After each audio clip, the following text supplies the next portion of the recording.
চলে যাচ্ছে আস্তে আস্তে মন পাচ্ছি বাড়িতে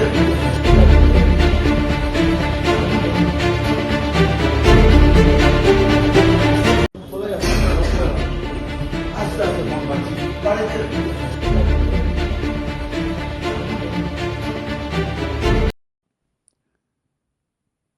স্বাস্থ্যকর্মীদের মাথার উপর বিপদের ছায়া, ভাঙাচোরা কোয়ার্টারেই দিন কাটছে স্বাস্থ্যকর্মীদের। বিনপুর গ্রামীণ হাসপাতালে ছাদ দেওয়ালের বেহাল দশা ঘিরে বাড়ছে উদ্বেগ। দ্রুত সংস্কারের দাবি কর্মীদের। হাসপাতালের চিকিৎসা পরিষেবা সচল রাখতে চিকিৎসক ও স্বাস্থ্যকর্মীদের গুরুত্বপূর্ণ ভূমিকা রয়েছে। রোগীদের পরিষেবা দেওয়ার পাশাপাশি তাদের নিরাপদ আবাসনের ব্যবস্থাও অত্যন্ত জরুরি। কিন্তু দীর্ঘদিন ধরে রক্ষণাবেক্ষণের অভাবে ঝাড়গ্রাম জেলার বিনপুর গ্রামীণ হাসপাতালের স্বাস্থ্যকর্মীদের স্টাফ কোয়ার্টারগুলির বেহাল দশা নিয়ে উঠছে প্রশ্ন। বিনপুর গ্রামীণ হাসপাতালের স্বাস্থ্যকর্মীদের কোয়ার্টারগুলির একাধিক আবাসন বর্তমানে কার্যত বিপজ্জনক অবস্থায় রয়েছে। কোথাও ছাদে চাঙড় ভেঙে পড়েছে, কোথাও কংক্রিটের দেওয়ালে দেখা দিয়েছে ফাটল, আবার কোনো কোনো কোয়ার্টারের চারপাশ আগাছা ও জঙ্গলে ঢেকে গিয়েছে। একাধিক আবাসনের দেওয়াল বেয়ে নেমেছে গাছের ঝুড়ি। ফলে নিরাপত্তাহীনতার আশঙ্কা নিয়েই থাকতে হচ্ছে স্বাস্থ্যকর্মীদের অভিযোগ, দীর্ঘদিন ধরে কোয়ার্টারগুলি যথাযথ সংস্কার ও রক্ষণাবেক্ষণ হয়নি। এর জেরে দেওয়াল ও ছাদের বিভিন্ন অংশ দুর্বল হয়ে পড়েছে। কোথাও ভাঙা দেওয়াল, কোথাও বড় ফাটল, আবার কোথাও আগাছায় ঢেকে থাকা অংশ থেকে আতঙ্কিত আবাসিকরা। বিশেষ করে বর্ষাকালে পরিস্থিতি আরও উদ্বেগজনক হয়ে উঠেছে বলে দাবি তাদের। হাসপাতালে চিকিৎসক ও স্বাস্থ্যকর্মীদের থাকার জন্য তৈরি এই কোয়ার্টারগুলির বর্তমান পরিস্থিতির দ্রুত পরিবর্তন চান কর্মীরা। তাদের দাবি, প্রশাসনের পক্ষ থেকে কোয়ার্টারগুলি পরিদর্শন করে প্রয়োজনীয় সংস্কার ও মেরামতির ব্যবস্থা করা হোক। স্বাস্থ্যকর্মীরা আরও জানান, তাদের জন্য সরকারের বিভিন্ন উদ্যোগ ও ভাবনার জন্য তারা মুখ্যমন্ত্রীকে ধন্যবাদ জানাচ্ছেন।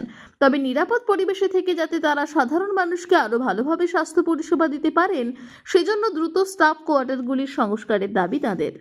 কোয়ার্টারগুলো থাকার মতন অবস্থা আছে, কিন্তু কোয়ার্টারগুলো জল পড়ছে, ভেঙে যাচ্ছে, দেওয়াল ভেঙে পড়ে যাচ্ছে, সেগুলোর এখনও মেরামত হচ্ছে না। ঠিক আছে, এইটার একটু সুব্যবস্থা করলে ভালো হয়। মুখ্যমন্ত্রী বলেছে যে সমস্ত গ্রামীণ এলাকার যে হাসপাতালগুলো রয়েছে সেখানে যে স্টাফ কোয়ার্টারগুলো রয়েছে যদি খারাপ অবস্থা থাকে সেক্ষেত্রে সেগুলোকে নতুন করে এসি রুম করে দেওয়া হবে। কি বলবেন? সেক্ষেত্রে তো ভালোই হয়, এসি রুম।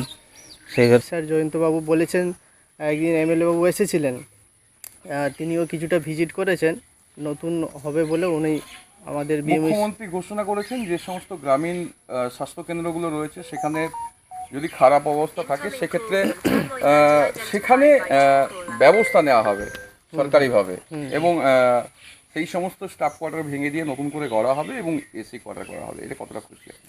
না, এটা করলে তো খুবই ভালো হয়।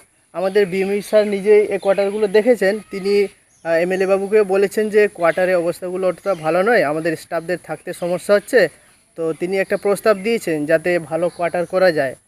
নাই, চারদিকে লাটা কাঁটা, দুটো রুম ভালো আছে, দুটো নার্সিং স্টাফ থাকে, আর বাকিগুলোতে কেউ থাকে না। ডাক্তারবাবু কোথায় থাকে? ডাক্তারবাবুরা সব বাইরে থেকে যাওয়া আসা করে। এতটাই খারাপ অবস্থা? হ্যাঁ, ছাদ ভেঙে পড়ে যেতে ট্রেনের সময়। আর যেগুলো বাকিরা থাকছেন, বাকিরা এগুলা তো সরকারি স্টাফ নেই, সব ক্যাজুয়াল স্টাফ আছে, কেউ রান্না করে, কেউ ঝাড় দেয়, এইসবের স্টাফরা আছে। দেখলাম ফার্মাসিস্ট, তারপরে আরো নার্সিং স্টাফ, ওরাও কি ওই ভাঙা বাড়ির মধ্যেই থাকে? ওই ভাঙা বাড়ির মধ্যেই থাকছে দীর্ঘদিন ধরে এইসব অবস্থা। প্রাণের যে কোনো সমস্যা হতো, প্রাণের ঝুঁকি।